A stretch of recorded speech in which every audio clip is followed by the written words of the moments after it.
What is up, you guys? It is your boy Phoenix Brenton here, and today we are going to be talking about the Pittsburgh Steelers.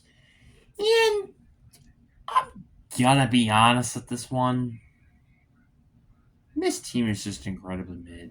I mean, there's not really much I have to say, and this might be kind of one of the more shorter videos. But there are some things I guess I could talk about, which I can't say sometimes in the previous installments of this series with this team. But before we get into today's video, like and subscribe. We are on the road to getting to 700 subscribers. But anyways, enough said. Well, actually, a couple other things. I have a playlist of every single team in the NFL. And if your favorite team or any team in that matter isn't there, it's probably because I haven't recorded the video yet. Also, comment down below any teams you want to see into a video. But anyways, enough said. Let's get into today's video. And I mean, we gotta start about the big elephant in the room with the Steelers, and that is the coaching situation. Which, I mean, I almost don't even need to talk about this because it's not really much of a change because it's Mike Tomlin to Mike McCarthy. I kind of feel very similar between these two coaches. They're just kind of both coaches that are just good enough to put you in that middle of the round, unless you have like a juggernaut of a roster, then he kind of can take you to a Super Bowl. But the problem is with this roster, it is kind of just a middle of the pack roster that isn't particularly great. And I mean, let's just talk about the roster. I mean, I feel like the roster here, or the free agency moves they made, they were a bit of a spicy team during it. I mean, I won't lie. For example, Travis Homer, I think is a kind of an underrated, by the way, depth chart um, running back. But some of the more serious moves, like trading Michael Pittman, I think that was a very decent move. Another thing I feel like was signing Rico Dowell, who was one of the best running backs last season. Juwan Brisker's a good signing. I thought they signed a Jermel Dean, or is that not here? Let me double check. I do think they did. Yeah, they did sign Jermel Dean. Like they made additions that actually genuinely upgrade their team. Granted, they did lose some players a little bit. Like for example, they lost Chuck Clark. They lost Isaac Sanamo, who had a decent season last year. So they did make some rather not great things happen last offseason, but they did also do some decent things. Also, they also drafted Drew Allard, which I know for sure he's probably just going to be. By the way, I cannot believe ESPN has him as the fourth quarterback on the roster, but he more likely will be the backup quarterback if Aaron gets injured. And I mean, looking at their pass catching room, it's kind of how I feel about this team. It's just mid. Like DK Metcalf, good if he could stay on the field. Michael Pittman, decent. Jeremy Bernard could be something special, maybe. The receiver out of Alabama. Nice find, though, I won't admit, in the round 2 of the draft at pick 47. I feel like that was a pretty nice move for them. I literally said this once and I'll say it again. This team will just not draft a receiver in the first round, even though if there was any time for them to do it, it would have probably been this year. Max Ianichor, I think he's probably going to be, again, a developmental tackle, as he was, in my opinion, heading into the draft. Their offensive line is relatively solid. I don't think there's really much of an issue with it. Just kind of an overall just solid offense with just a relatively solid defense. And apparently Jordan Porty Jr. is a great corner. I didn't know this, according to my dad, apparently. They also have Jalen Ramsey, even if it's past his prime version. Jawan Brisker, like I said. They also got Daryl Everett, which I think was a nice find as well in round 3. Could be a nice developmental corner.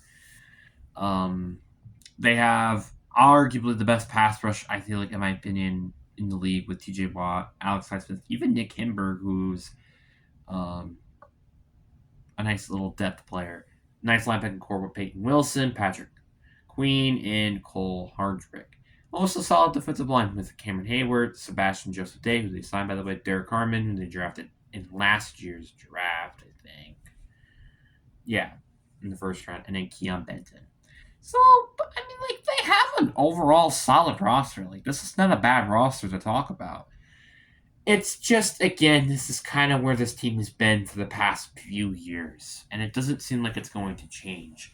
A team where they're just good enough to make it 9-8, but they're not really good enough to really do much of else, which is kind of unfortunate because I feel like a lot of Steelers fans are even begging this team to be bad or just to be extremely good and just not anywhere in between, which I feel like is very understandable. Like, I mean, that's kind of like the Packers almost now these days. It's like they're good enough to make it to the playoffs, but they're just not good enough to really win a playoff game or make it any major run in that matter. Which that's kind of what this team has been, and is honestly what this team has been in the past decade. I mean, when's the last time the Steelers have won a playoff game?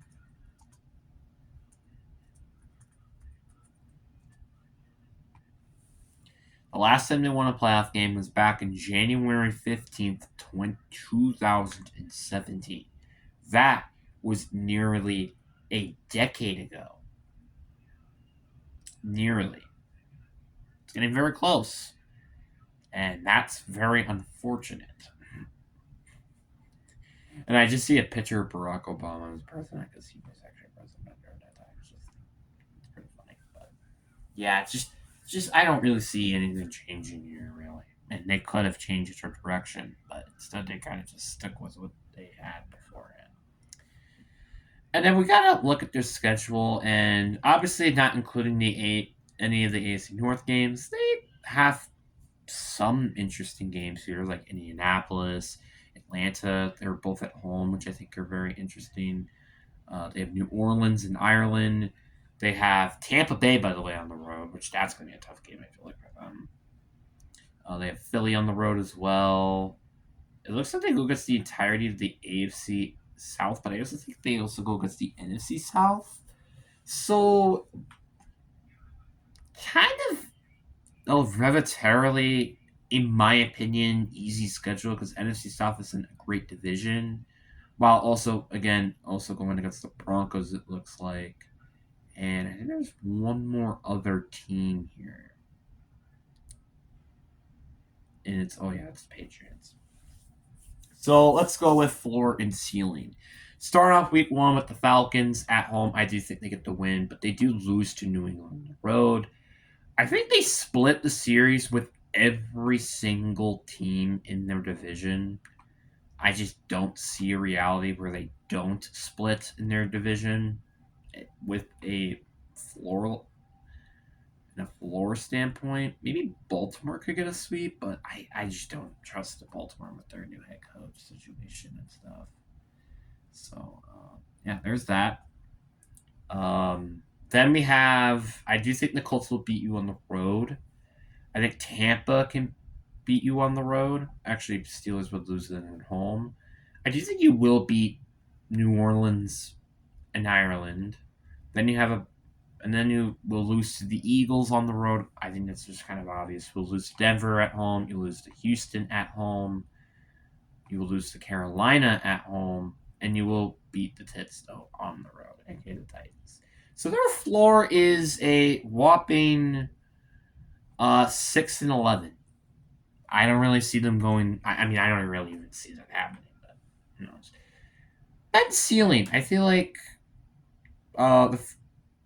so in terms of divisions, I think they will sweep every single part except the Baltimore Ravens. I think they will still split the series with Baltimore, but I do think they actually sweep their division besides that factor.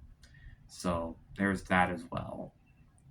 I think you will beat the Colts though at home. You will beat Tampa on the road. I do think you'll still lose to Philly on the road. I think you'll still lose to Denver and Houston at home, but you will get Jacksonville win on the road, and you will beat Carolina as well as home. So that puts their record at 12-5. You kind of can see what I mean. It's like, I mean, 12-5 is a good record. I'm not saying it's a bad record by any means, but it's kind of close to that mediocre bunch with that 11-6, 10-7, 9-8, 8-9, 7-10, 6-11 area. Like I would say that's kind of the mediocre area, but the mediocre area is like 10-7 to like 6-11. I would say maybe 7-10, maybe I don't know.